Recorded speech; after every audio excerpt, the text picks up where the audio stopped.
Hello students, welcome growth of online classes. I am your physics teacher. Class 11th में हम लोग बेटा chapter start कर चुके हैं जिसका नाम है डायमेंशनल एनालिसिस, हिंदी में बोलते हैं विमीय विश्लेषण।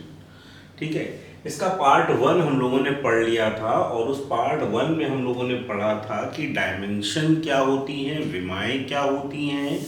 ठीक है, और इन डायमेंशंस को हम प्रोड्यूस कैसे करते हैं। जैसे एग्जांपल के तौर पर हमने आपको बिल्कुल सिंपल सी एक बात बताई थी कि अगर आप वेग यानी वेलोसिटी की बात करते हैं तो आपको इसका फॉर्मूला पता होना चाहिए। क्या होता है? डिस्प्लेसमेंट अपॉन टाइम, पता है ना। फिर हमने बताया था कि अगर आप इसकी यूनिट निकालना चाहते हैं तो डिस्प्लेसमेंट का यूनिट होता है मीटर और टाइम का यूनिट होता है सेकेंड। तो इसका जो यूनिट होगा वो क्या होगा? Metre per second. बट अगर आप डायमेंशंस की बात करेंगे तो बेटा डिस्प्लेसमेंट की डायमेंशन क्या थी? एल की पावर 1 और टाइम की क्या है? टी की पावर 1। दैट मीन्स कि इसकी डायमेंशन जो होगी L की पावर 1 और T की पावर -1। इसी तरह से हमने आपको बताया था वेलोसिटी हो गया, स्पीड हो गया, एक्सीलरेशन हो गया, फोर्स हो गया, वर्क हो गया, प्रेशर हो गया, पावर हो गई। ये सब क्या है? फॉर्मूले हैं और इन सब फॉर्मूले पे यूनिट होती है और उन यूनिट से हम क्या निकालेंगे? इनकी डायमेंशन निकालते हैं। ठीक है ना? बात समझ में आती है कि नहीं आती है? चलिए, तो इस तरह से हमें अगर कोई फॉर्मूला पता हो, फॉर्मूले के पता होने के बाद हम उस फॉर्मूले में जितने भी अंदर के एलिमेंट्स हैं उनकी डायमेंशंस अगर पुट कर देते हैं तो हमें उस फॉर्मूले की या उस इक्वेशन की डायमेंशन पता चल जाती है। ठीक है, आज हम लोग क्या करने वाले हैं? आज हम लोग इसकी नेक्स्ट स्टेप पढ़ने वाले हैं। और नेक्स्ट स्टेप मतलब कि हम लोग को चैप्टर ये जल्दी से ख़त्म भी करना है क्योंकि ये चैप्टर इम्पोर्टेंट भी बहुत है और इसको अच्छे से समझना भी जरूरी है। ठीक है, तो आज हम लोग बात करने वाले हैं कि अगर हमें किसी भी कोई to check the equity of dimensions of a formula और इक्वेशन, कि अगर आपको कोई समीकरण दिया जाए, कोई इक्वेशन दी जाए और कहा जाए कि उसको चेक करो, चेक करके बताओ कि ये आपके पास जो इक्वेशन है वो इसमें जो ये एलिमेंट दिया गया है इसकी डायमेंशन क्या है। बिल्कुल वैसे ही है जैसे अभी हम लोगों ने पिछली बात पढ़ी। सपोज करते हैं आपको एक इक्वेशन देता है, कहता है F इक्वल m इंटू ए है। कहता है ये इक्वेशन आपको पता है फोर्स की है, force is equal to mass into acceleration होता है। सिंपल इसलिए बता रहे हैं कि आपको इजी समझ में आए। ठीक है, तो अब आपको ये एक इक्वेशन दे रहा है, कह रहा है फिजिकल टू m इंटू ए है। अब इसमें जो m है इट इज मास। m क्या है? मास है। बट आपको नहीं पता कि a जो है ये क्या है, क्वेश्चन मार्क। हाँ, ये जरूर पता है कि f क्या है? फोर्स है। अच्छा, फोर्स की डायमेंशन आपको पता है ml t की पावर -2 होती है और मास की क्या होती है? m। तो कह रहा है ये जो a है, यहां पर सपोज करो कभी x लिख दिया, कभी y लिख दिया, कभी k लिख दिया, कुछ भी लिख सकते हैं। तो कह रहा है इसकी डायमेंशन क्या होगी ये बताओ। कभी कभी पूछता है ये कौन सी फिजिकल क्वांटिटी है ये भी बताओ। तो सिंपल सी बात है कि हमारे लिए इस इक्वेशन में ये जो हो गया वो अननोन एलिमेंट हो गया। ये क्या हो गया? अननोन एलिमेंट हो गया, यानी एक ऐसा एलिमेंट जिसके बारे में आपको पता नहीं है क्योंकि x दिया है ना। हम सपोज कर लेते हैं कि यहां पर क्या दिया है? x दिया है, यानी f equal m into x दिया है। अब इसमें आपको बता रहा कह रहा है f जो है ये फोर्स को रिप्रेजेंट कर रहा है, m जो है ये मास को रिप्रेजेंट कर रहा है, बट x अननोन है। तो अब आपको ये बताना है कि ये कौन सी फिजिकल क्वांटिटी है या फिर ये बताना है कि इसकी डायमेंशन क्या होती है। कभी कभी पूछता है इसकी यूनिट भी बताओ। तो अब क्या करेंगे? सिंपल सी बात है, हमें पता है, यहां पर लिखना वी नो दैट अब आपको पता क्या है कि आपने दिया F equal m into x and we know that x equal क्या हो जाएगा F by m. What is F here? Force. What is dimension here or unit of force? kg metre per second square, basic SI unit. And mass की unit क्या होती है? kg. So put here now kg metre per second square, it is unit of force, और into में mass. Mass की क्या होगी? kg. So kg cancelled by kg and now x equal क्या हो गया? Metre per second square, it is unit of x. It is unit of x. Clear? Okay. Now for dimension it is for unit. अच्छा, अगर हम बात करते हैं for dimension, तो डायमेंशंस के लिए क्या होगा?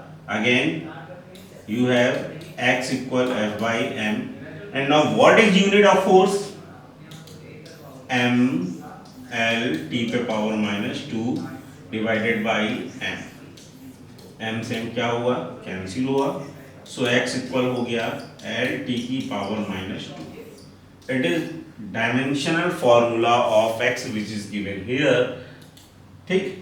अब अगर पूछता है ये कौन सी फिजिकल क्वांटिटी है, तो आप क्या बताओगे? ये जो यूनिट है metre per second square, it is unit of acceleration. ये किसका यूनिट है? एक्सीलरेशन की. ये किसकी डायमेंशन है? एक्सीलरेशन की डायमेंशन है. तो आप सिंपल से बोलो ना कि ये क्या है, ये कौन सी फिजिकल क्वांटिटी है? It is acceleration. ये क्या है? एक्सीलरेशन. ठीक है. अच्छा, एक और इंपॉर्टेंट बात होता क्या है, चलिए वो हम अगली फॉर्मूले को बताते हैं तब आपको समझाते. तो आपको एक बेसिक बात समझ में आ रही है कि नहीं आ रही है कि आपको अगर कोई फॉर्मूला दे रहा है और उसमें से कोई एक ऐसा एलिमेंट दे रहा है जो अननोन है, अगर वो एलिमेंट अननोन है, फिर आपसे कहता है कि अब आप भाई ये बताओ कि इस अननोन एलिमेंट की डायमेंशन क्या है, तो आप बताओगे. अननोन एलिमेंट की यूनिट क्या है आप बता सकते हो. कभी कभी पूछता है, ये हमेशा नहीं पूछता है, कभी कभी पूछता है कि ये कौन सी फिजिकल क्वांटिटी है, तो आप बता सकते हो. ठीक है. अब अच्छे से समझने के लिए क्या करते हैं, आगे क्वेश्चन और बताया जाता है, उसमें अच्छे से समझेंगे. ठीक है. चलिए देखते हैं. देखिए, ये एक इक्वेशन दिया गया है और इसको सब जानते हैं कि ये एक इक्वेशन है जो कि सेकेंड इक्वेशन ऑफ मोशन है, गति का दूसरा समीकरण है. थोड़ा सही से मैं लिख दे रहा हूँ. s is equal to u t plus half a t square. ठीक है. ये इक्वेशन. अब ये इक्वेशन आपको दे रहा है, कह रहा है इसमें s जो है वो डिस्प्लेसमेंट है. s जो है वो क्या है? डिस्प्लेसमेंट है. दैट मीन्स s अगर डिस्प्लेसमेंट है तो इसका यूनिट क्या होगा? मीटर होगा. और इसकी डायमेंशन क्या होगी? l की पावर 1. u जो है ये वेलोसिटी है और इसका यूनिट होगा मीटर पर सेकेंड. और इसकी जो डायमेंशन होगी l की पावर 1 और t की पावर माइनस 1. ठीक है. a जो है वो एक्सीलरेशन है और इसका जो यूनिट होगा वो मीटर पर सेकेंड स्क्वायर होगा. और इसकी डायमेंशन होगी l t की पावर माइनस 2. और t जो है इट इज टाइम इंटरवल. सो इसको हम लोग लिखेंगे टाइम. और टाइम का यूनिट क्या होता है? सेकेंड होता है. और इसकी डायमेंशन होती है t की पावर 1. It is given. ये अभी दिया गया है ना. देखो, इसमें डायमेंशन तो नहीं दी गई, बट इसमें ये बताया गया है कि जो भी आपको क्वांटिटी दी गई है ये क्या क्या है. ठीक है. अच्छा, तो अब हमसे कह रहा है कि ये बताओ कि ये जो इक्वेशन दी गई है ये करेक्ट है या इनकरेक्ट. बहुत अच्छी चीज है, समझना बहुत कायदे से. यहां पर आपको ये बताना है, prove that given equation is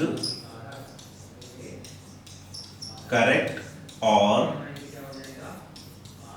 incorrect. ये सही है या गलत. अब ऐसी जगह आके हमने आपको तो अभी कुछ और बताया, अब आपके पास ये आ गया, तो भाई देखो ऐसी जगह आपको दो बातें पूछता है। पहले या तो आपसे ये पूछ सकता है कि इनमें से ये जो अननोन एलिमेंट है ये क्या है, ठीक है, तो उस समय पर आपको ये इक्वेशन करेक्ट ही देगा, तभी आप अननोन एलिमेंट की यहां पर डायमेंशन फाइंड कर सकते हैं। अब अभी आपको एक इक्वेशन दे रहा है और कह रहा है सिर्फ ये प्रूफ करके बताओ कि ये जो गिवन इक्वेशन है ये सही है या गलत। अच्छा, अगर सही है या गलत की हम बात करते हैं तो एक सिंपल सी बात अपने दिमाग में समझते हैं कि अगर यहां पर आपसे सपोज करते हैं बात रुपयों में हो रही होगी, बात रुपयों में हो रही होगी, तो यहां पे बात रुपयों में ही होनी चाहिए। मतलब एक सिंपल सी बात समझ लें कि यहां पर अगर बात आपकी डिस्टेंस में हो रही है, यहां पर आपकी बात डिस्टेंस में हो रही है कि ये आपको डिस्टेंस रिप्रेजेंट कर रहा है, एस डिस्टेंस रिप्रेजेंट कर रहा है, तो u और t का मल्टीप्लाई करके जो भी आना चाहिए वो भी डिस्टेंस को रिप्रेजेंट करना चाहिए। बिल्कुल दिमाग में बात ये स्पष्ट कर लीजिए कि u और t का प्रोडक्ट करके जो भी आना चाहिए वो भी डिस्टेंस को ही रिप्रेजेंट करना चाहिए, तभी सही है। या अगर हम यहां पर बात करते हैं तो हाफ AT स्क्वायर का प्रोडक्ट भी जो आना चाहिए वो भी डिस्टेंस को रिप्रेजेंट करना चाहिए। बिल्कुल सिंपल सी बात अपने दिमाग में सेटअप बना लीजिए कि अगर कोई इक्वेशन, जैसे हमने लास्ट में आपको बताया था F = m × a, तो m और m का जो प्रोडक्ट था वो इसके इक्वल था कि नहीं था। इसकी यूनिट क्या थी, kilogram metre per second square, ये इसकी यूनिट थी, और इन दोनों का प्रोडक्ट करके भी हमने निकाला kilogram metre per second square. तो देखो दोनों इक्वल आए कि नहीं आए, तो दोनों इक्वल हैं। दैट मीन्स कि अगर हमने सिंपल सी बात बताई कि यहां पर u और t आप अगर प्रोडक्ट कर रहे हो तो इसकी वैल्यू किसकी इक्वल होनी चाहिए, s के। इसी टाइप से हाफ AT स्क्वायर का आप प्रोडक्ट कर रहे हो तो ये भी किसके इक्वल होना चाहिए, s के। और एक इंपॉर्टेंट बात बताएं कि कोई भी एक ये फिजिकल क्वांटिटी है और एक ये फिजिकल क्वांटिटी, और ये दो फिजिकल क्वांटिटी अलग अलग है, और ये दोनों फिजिकल क्वांटिटी ऐड हो रही हैं, ये दोनों फिजिकल क्वांटिटी ऐड हो रही है। दैट मीन्स कि ये दोनों फिजिकल क्वांटिटी सेम है ना, दोनों फिजिकल क्वांटिटी सेम है। मतलब कि अगर इन दोनों का प्रोडक्ट करके क्या आएगा, अगर डिस्टेंस, अगर इन दोनों का प्रोडक्ट करके डिस्टेंस आएगा तो इन दोनों का प्रोडक्ट करके भी डिस्टेंस ही आना चाहिए, इन दोनों का प्रोडक्ट करके डिस्टेंस ही आना चाहिए। अगर डिस्टेंस नहीं आएगा तो आप समझ लो टाइम आ जाए, आप समझ लो स्पीड आ जाए, आप समझ लो मास आ जाए, तो क्या टाइम से मास को ऐड कर सकते हैं, नहीं कर सकते हैं, है ना। डिस्टेंस से टाइम को ऐड कर सकते हैं, नहीं कर सकते हैं। बात समझ रहे हो कि नहीं समझ रहे हो, बिल्कुल सिंपल सी बात समझनी। तो हमने क्या बात किया, हमने सिर्फ इतनी बात पता की कि u और t का प्रोडक्ट करके जो आएगा वही हाफ AT स्क्वायर का प्रोडक्ट करके आएगा, यानी u और t का प्रोडक्ट करके जो आएगा वही हाफ AT स्क्वायर का प्रोडक्ट करने पे मिलेगा, ठीक है। और ये दोनों वैल्यू किसके इक्वल हो रही हैं, s के। किसके इक्वल हो रही है, s के। तो अगर आपसे कभी कहता है प्रूफ करके दिखाओ कि ये गिवन इक्वेशन राइट है या रॉन्ग, तो अब उसके लिए क्या करोगे, उसके लिए आपको इस तरह से अगर कोई इक्वेशन दे दी जाती है, या कभी कभी आपको ये इक्वेशन इस तरह से भी दे दी जाती है, s = हाफ AT स्क्वायर, जिसकी इनिशियल वेलोसिटी 0 होगी वो ये इक्वेशन को फॉलो करेगा। अब अगर ये इक्वेशन दे दी जा रही है तो क्या करेंगे, या दोनों इक्वेशन या पूरी इक्वेशन दे दी जा रही है तब क्या करेंगे, कुछ नहीं करेंगे, मतलब करेंगे लेकिन सिंपल सी बात को फॉलो करेंगे। बिल्कुल सिंपल सी बात क्या हमारे पास, देखो पहली इंपॉर्टेंट बात, यहां पर आप पूरी इक्वेशन लिखेंगे जो कि आपको गिवन है, यानी आपको गिवन क्या है, s = ut plus half AT square, ये गिवन वैल्यू है, ठीक है। अब आपको क्या करना है, आपको प्रूफ करना है। प्रूफ करने के लिए आपको तो एक एलिमेंट पता है कि ये वैल्यू क्या है हमारे पास, s जो है वो डिस्टेंस है, डिस्प्लेसमेंट है, और इसकी यूनिट क्या है, मीटर है। तो एक बार हम क्या करते हैं, पहले u और t के डायमेंशन निकाल लेते हैं, ठीक है। यानी नंबर फर्स्ट हाफ पार्ट के निकालो, डायमेंशनल फॉर्मूला ऑफ यूटी। तो यूटी का डायमेंशनल फॉर्मूला अगर निकालना है तो क्या करना पड़ेगा, यू की डायमेंशन क्या होती है, एल टी पे पावर -1 और टी की डायमेंशन क्या है, टी पे पावर +1। सो ये आ गया एल टी पे पावर -1 और +1, टी पे पावर -1 और क्या आ गया, +1। अब देखो अगर टी पे पावर -1 और +1 है, दैट मीन्स कि टी की पावर क्या है, 0। और किसी की भी अगर पावर 0 होगी तो उसकी वैल्यू कितनी होती है, 1। उसकी वैल्यू कितनी होती है, 1। दैट मीन्स कि अगर यू टी का प्रोडक्ट कर रहे हो तो इसकी डायमेंशन क्या आ रही है, एल आ रही है। अच्छा कोई बात नहीं, अब हम क्या करेंगे, dimensional formula of half a t square निकालेंगे। यहाँ पर लिखो डायमेंशनल फॉर्मूला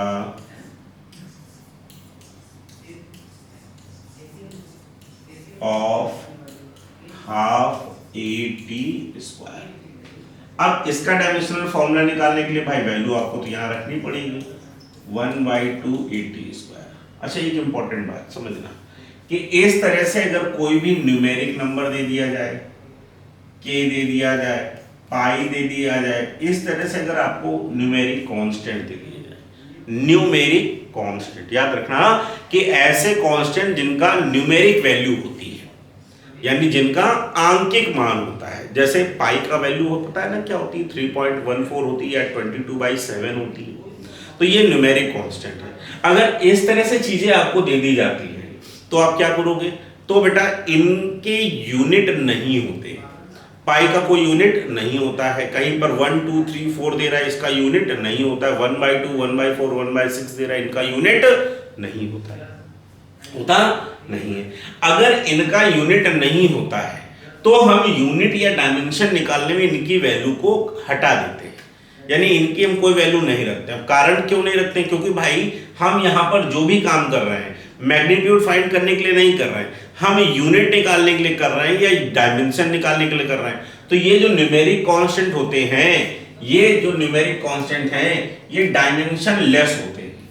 ये क्या होता है, यहां पर लिखना डायमेंशन लेस होते हैं, डायमेंशन लेस होते हैं, यानी इनकी कोई भी डायमेंशन नहीं बनती है। अच्छा इनकी अगर डायमेंशन नहीं बनती तो फिर इनको हटाने से या इनको जोड़ने से डायमेंशन या यूनिट में कोई इफेक्ट भी नहीं पड़ता है, कोई इफेक्ट नहीं पड़ता है। अब बड़ी बात हो गई कि इनको हटाने से या जोड़ने से कोई इफेक्ट नहीं पड़ता है, तो इसका मतलब है कि यूनिट में या डायमेंशन में हमें इनकी जरूरत नहीं है, हटा दीजिए, हटाने पे कोई प्रॉब्लम नहीं। अब हमारे पास क्या बचा, A for acceleration and T for time. आइए देखते हैं एक्सेलरेशन की अगर आप यूनिट निकाल लेंगे या डायमेंशन रखेंगे तो क्या होती है, एल की पावर 1 टी की पावर -2, और टाइम की रखेंगे तो टी होती है, और होल स्क्वायर दे रहा तो स्क्वायर कर दीजिए, ठीक है। तो ये क्या है, एल टी पे पावर -2 है, और यहाँ पर अगर देखोगे तो टी की पावर क्या हो गई, +2। यहाँ पर अगर देखोगे तो क्या है, एल टी की पावर -2 और टी की पावर +2, अगेन टी की पावर 0, दैट मीन्स की वैल्यू क्या आ गई, एल।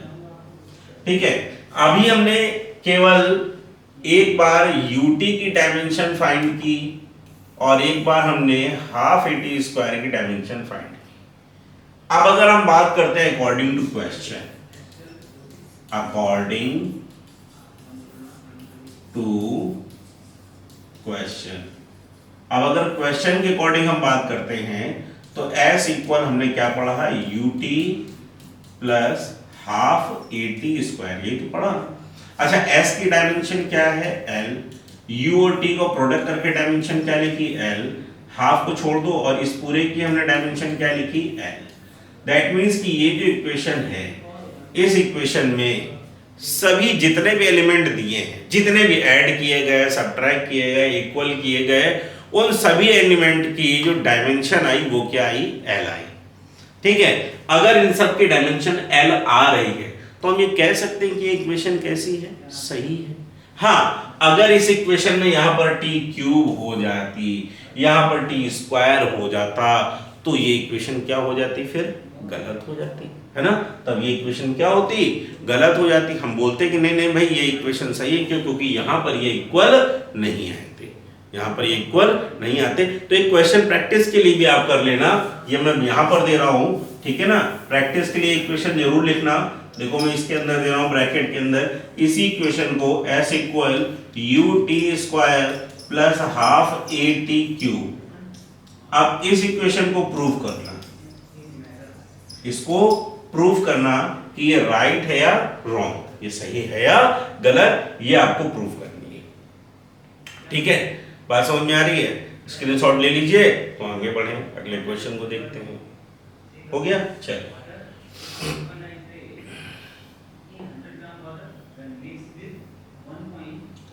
अब देखिए, जैसे ये क्वेश्चन दिया गया है, इस क्वेश्चन में आपसे कह रहा है कि भाई check the dimensional consistency of the relation t is equal to 2 pi under root L upon G, under root L upon G। इसको मैं प्रूव करना है कि ये सही है या गलत है ना। इक्वेशन क्या है पहले हम ये देखते हैं।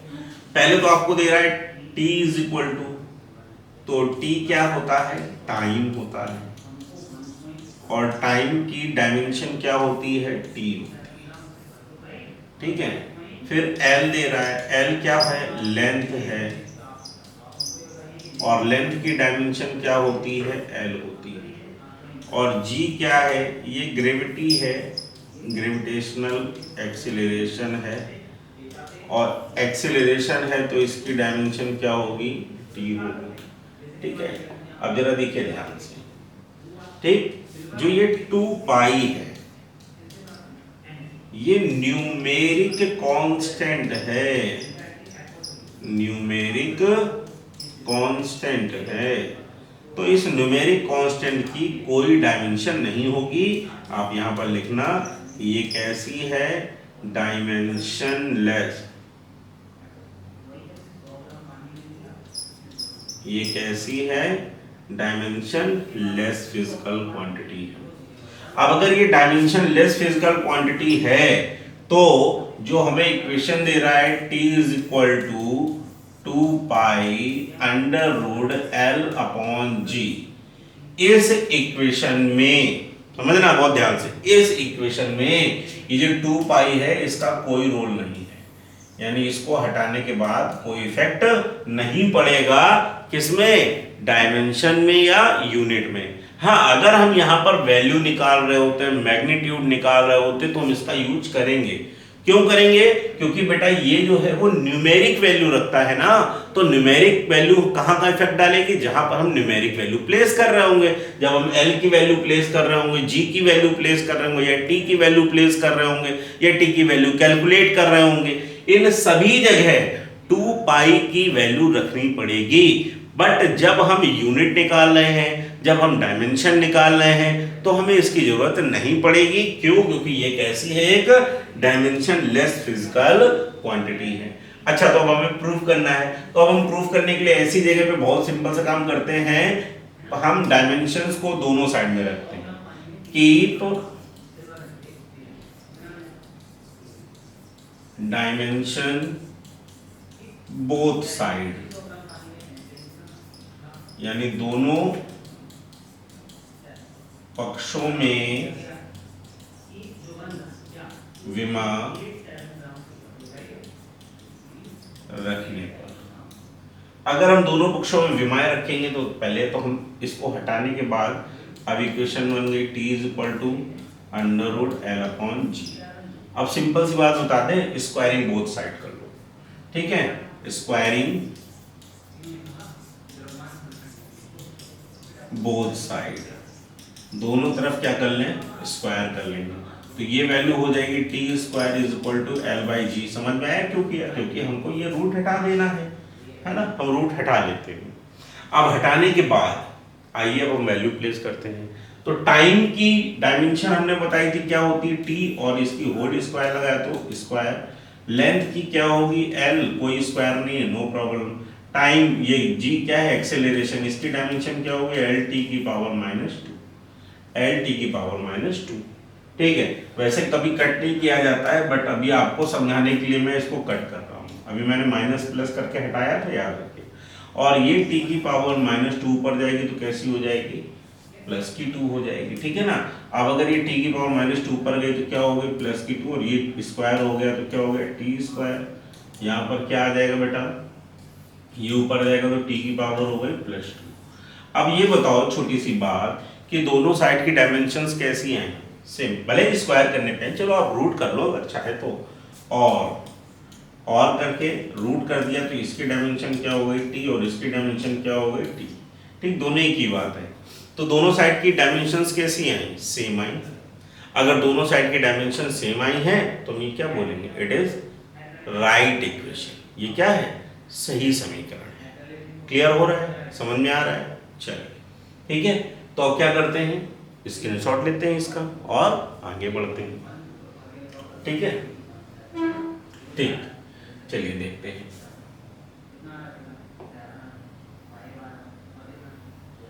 ये एक इक्वेशन दे रहा है और अब ये इक्वेशन थोड़ी सी अलग है।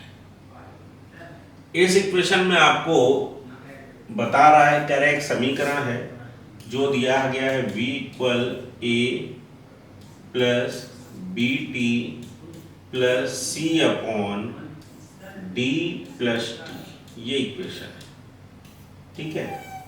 अब देखना बहुत ध्यान से, इस इक्वेशन में कह रहा है v जो है वो वेलोसिटी है, v जो है वो क्या है, वेलोसिटी। और आपको वेलोसिटी की डायमेंशन अब तो पता चल ही गई होगी, क्या होती है, एल टी की पावर माइनस 1। और t जो है ये क्या है, ये आपको दे रहा है, कह रहा है भाई ये टाइम है, ये क्या है, टाइम है, और टाइम की डायमेंशन क्या होती है, t होती है। ये दो चीजें आपको पता है, लेकिन अब क्या करना है, अब आपको ये बताना है कि a क्या है, आपको ये बताना है b क्या है, आपको ये बताना है c क्या है, और आपको ये बताना है कि d क्या है, या इनके डायमेंशनल फॉर्मूला क्या है, इनके डायमेंशनल फॉर्मूला क्या है, ठीक है। अब बहुत ध्यान से समझना है क्योंकि ये इक्वेशन पिछली दो इक्वेशन से अलग है और पहली इक्वेशन हमने आपको जो बताई थी बिल्कुल उसके सिमिलर है। तो अब क्या करेंगे भाई, तो अब हम पहले इक्वेशन को देखेंगे। हम इक्वेशन को देख रहे हैं कि यहां पर a से bt को ऐड कर रहे हैं और bt को इस पूरी वैल्यू के साथ ऐड कर रहे हैं। तो इसका मतलब ये है कि a की बेटा डायमेंशन वही होगी जो b और t का प्रोडक्ट करके आ रहा है, ठीक है ना। जो b और t का प्रोडक्ट करके आ रहा है, इन दोनों की डायमेंशन क्या होंगी, सेम होंगी।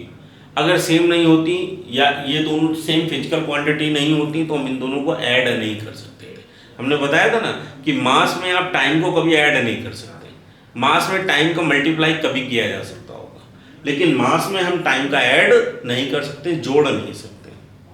उसी प्रकार से c upon D plus T को भी हम यहां पर इस इक्वेशन को इसके साथ ऐड कर रहे हैं। तो ये पूरी इक्वेशन जो है इसकी भी वही फिजिकल क्वांटिटी है जो इसकी, हाँ वो एक अलग बात है कि c की अलग आएगी, d की अलग आएगी, लेकिन अभी इनका प्रोडक्ट करने के बाद जो भी आएगा वो यही फिजिकल क्वांटिटी बनाएगा जो यहां पर बन रही होगी या यहां पर बन रही होगी। लेकिन अब अगर C की बात करते हैं केवल, तो C तो तब पता चलेगा जब हम D में T को ऐड कर लेंगे।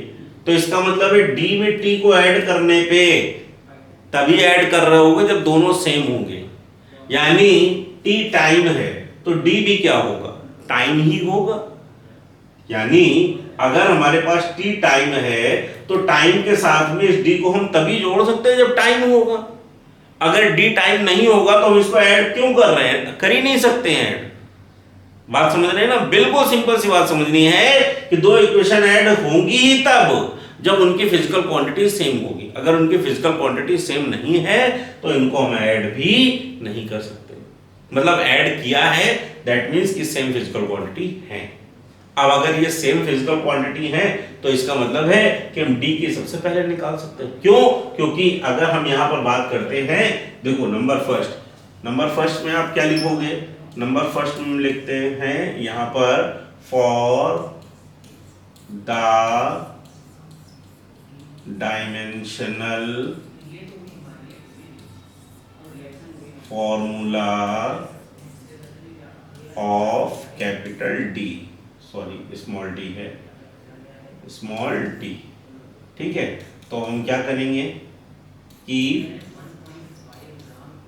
क्या करना है, डी इक्वल स्मॉल टी लिखें, क्यों, क्योंकि दोनों ऐड ही तब हो रही है जब हमें पता है कि डी की डायमेंशन वही होगी जो टी की है। चलिए प्लेस कर दीजिए, तो टी की डायमेंशन क्या होती है, capital T. So small D की डायमेंशन हमने क्या निकाल ली, कैपिटल टी। ये पहली इक्वेशन हमने यहाँ पर सॉल्व कर ली। स्मॉल डी की डायमेंशन क्या है, तो अब यही इक्वेशन अब आपके पास पलट गई। अब यानी इन दोनों की जगह पर आप केवल एक ही फिजिकल क्वांटिटी यूज करते हैं विच इज टी, यानी टी में टी को ऐड करके तब आपको क्या मिलेगा, टी। तो अब आपको न्यू इक्वेशन क्या मिल गई, न्यू इक्वेशन मिल गई v equal a plus b t plus c upon t. ठीक है, अब यहां से अब आप स्टार्ट कीजिए अपनी नई इक्वेशन सॉल्व करने का। तो number second, for the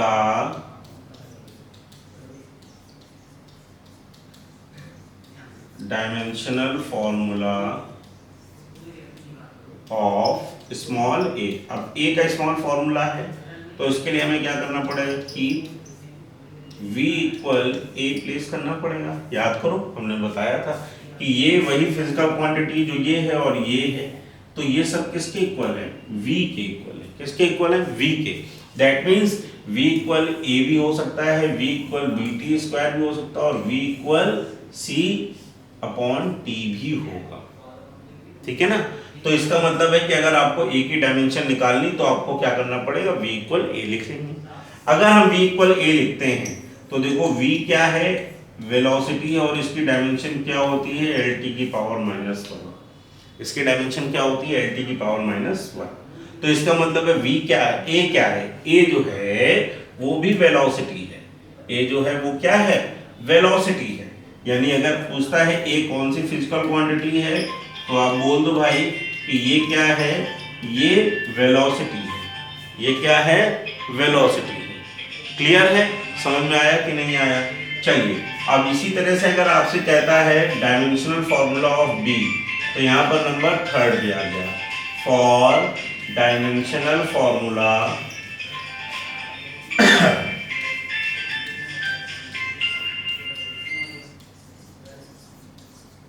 of small b, keep v equal b t. अब हमें क्या रखना है, v equal b t place करना है। यानी यहां से अगर आप बताएंगे तो b इक्वल क्या आ जाएगा, v by T. Now place the value of b, v is equal to L T की power -1 and t is equal to also you can place t। So what is the formula of b, L T पे power -2। b क्या है, L T की power -2 है, तो ये क्या है बच्चों, ये एक्सीलरेशन है। ये क्या है, ये एक्सीलरेशन है। एल टी पावर -2 किसकी डायमेंशन होती है, एक्सीलरेशन की। तो b क्या रखा हुआ है, एक्सीलरेशन रखा हुआ है। अब नंबर थर्ड के बाद आता है नंबर फोर्थ, और नंबर फोर्थ में हम क्या फाइंड करने वाले हैं, c। तो हम यहाँ पर प्लेस या यहाँ लिख लो, सीधे लिख लोगे ना यहाँ पर कि, ठीक है, c upon T equal small v। So c equal क्या आ गया, v into T. Now c equal what is the value of या dimensional formula of v, L T power -1, and what is the dimensional formula of t। So what is c here, c is equal to l, and what is l, what is l, l is displacement, displacement, l क्या है, displacement है। ठीक है, equation देखिए बिल्कुल अलग दी गई है, सबसे अलग दी गई है। क्यों अलग दी गई है, सिर्फ ये बताने के लिए कि हम इसको और आसानी से कैसे कर सकते हैं। ठीक है बेटा, ये जो है ना, ये आपका मेन चेंज है, ये जो है ये आपका मेन चेंज, इसलिए मैंने आप सब कुछ आपको अलग अलग करके दिखाया है, ताकि आप इसको बिल्कुल इत्मीनान से समझिए, कायदे से समझिए, और अगर कुछ भी कंफ्यूजन हो तो आप जरूर मैसेज डालिए, आपको क्लासेस में या लाइव क्लास लेके आपके डाउट क्लियर किए जाएंगे। ठीक है, चलिए स्क्रीनशॉट लीजिए इसका। ठीक है, आगे बढ़ते हैं। ठीक है, और आज के लिए हम ये अपना लास्ट क्वेश्चन रखते हैं, और लेकिन इसके बाद आपको एक इक्वेशन जरूर बताते हैं या आपको एक वर्क जरूर देते हैं जो आपको याद रखना है। ठीक है, देखिए जैसे ये एक इक्वेशन दी गई है और इस इक्वेशन में आपसे ये बताया जा रहा है, कह रहा है कि ये जो इक्वेशन है ये एक गैस इक्वेशन है। गैस इक्वेशन मतलब एक गैस का समीकरण है, और ये जो इक्वेशन है पूरी इक्वेशन ये दी गई है। ठीक है, इस इक्वेशन को लिखा जाता है P plus A upon we square और capital V minus B equal RT। ठीक है, इस इक्वेशन में P जो है इट इज प्रेशर, दबाव। P क्या है? प्रेशर है, यानी दबाव है।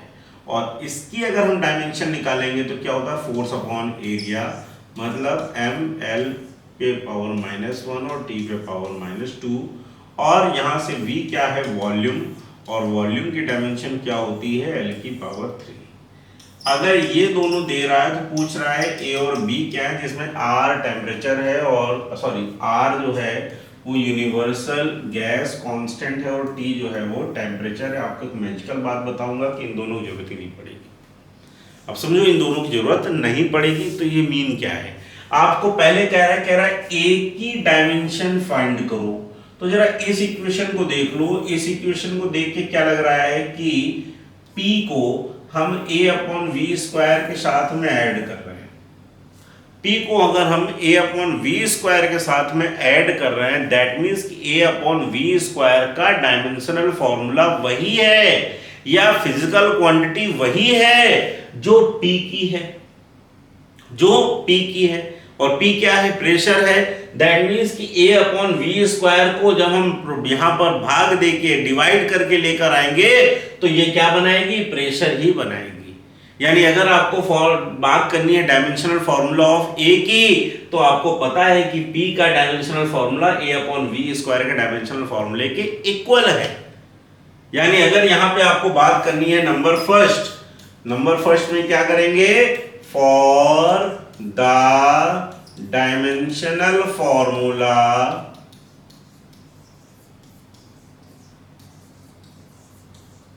ऑफ A की क्या करना है? A upon we square equal P करना पड़ेगा। क्यों? क्योंकि ये दोनों ही फिजिकल क्वांटिटी है जिनको हम क्या कर रहे हैं? ऐड कर रहे हैं। अगर इन दोनों को ऐड कर रहे हैं तो इन दोनों का जो भी आपका डायमेंशनल फॉर्मूला है वो कैसा रहेगा? सेम रहेगा। अच्छा, सेम रहेगा। तो अब यहां से A इक्वल क्या लिख सकते हैं? P into v square. Now place the dimensions. P की डायमेंशन ML पे पावर -1 एंड T पे power -2। Again V is L की power 3 and square. So ML पे पावर -1, T पे पावर -2 एंड L पे पावर कितना आ गया? 6। नाउ you have L पे पावर -1 and L पे पावर +6. So here ML पे पावर 5 and T पे power -2. It is A. It is A. ये क्या है? A है। अब ये फिजिकल क्वांटिटी कौन सी बन रही है ये नहीं बता पाएंगे। क्यों? क्योंकि इस तरह से इतनी सारी डायमेंशंस याद करना बहुत टफ है। तो आपको ये नहीं पूछा गया, आपको सिर्फ ये पूछा गया है कि what is units and dimension of A। अब अगर यूनिट निकालनी है तो भाई देखो यूनिट क्या होगी? M फॉर मास,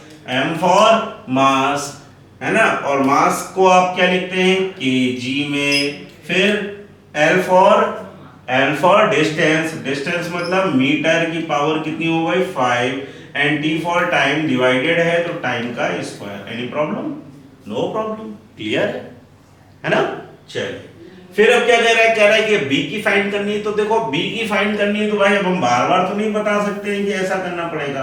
क्यों? क्योंकि B जो है वो सबट्रैक्ट होके आ रहा है। किससे आ रहा है? V से।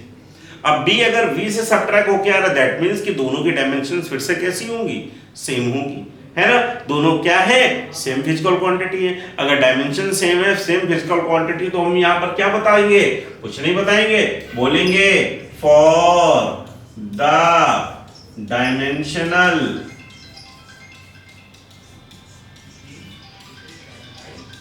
Formula of b keep b equal v, सबसे इजी है ना इजी।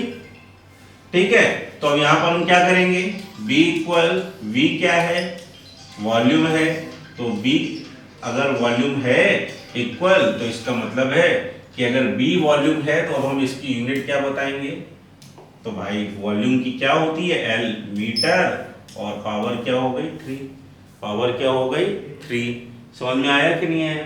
ठीक है, तो ये देखो बिल्कुल सिंपल सी बात हो गई, है ना, साधारण आ गया कि इक्वेशन कितनी बड़ी दी गई थी, कितनी ट्रिपल दी गई थी, आर की डायमेंशन नहीं पता हमें तो क्या करेंगे हम लोग, कैसे हल करेंगे, बिल्कुल घबराने की जरूरत नहीं है, बिल्कुल सिंपल सी बात है। हम तो अपने लॉ को फॉलो करेंगे ना, यानी पहले हमने ए की फाइंड करनी थी तो हमें ये इक्वेशन मिल गई, और फिर अब हमको बी की फाइंड करनी थी तो ये इक्वेशन मिल गई, दोनों मिल गई और दोनों से हमने अपने सब प्रॉब्लम को सॉल्व कर लिया। ठीक है, अब हम क्या करेंगे, अब हमें ज्यादा प्रॉब्लम नहीं लेनी, अब हमें ज्यादा टेंशन नहीं लेनी, अब हमें सिंपल सी अपनी बात को लेके चलना है और सिंपल से तरीके से हमें इसको फॉलो करना है। ठीक है, बात समझ में आ गई कि नहीं आई? ठीक, स्क्रीनशॉट ले लीजिए। स्क्रीनशॉट लेने के बाद अब बात करते हैं इसके आगे की। तो भाई आज की क्लास को हम लोग करते हैं यहीं पर ओवर, और मिलते हैं हम लोग अपनी अगली क्लास में। लेकिन उससे पहले आपको क्या करना है, जो भी हमने 2 क्लासों में पढ़ा उसका बहुत अच्छे से रिवीजन करना है। क्यों?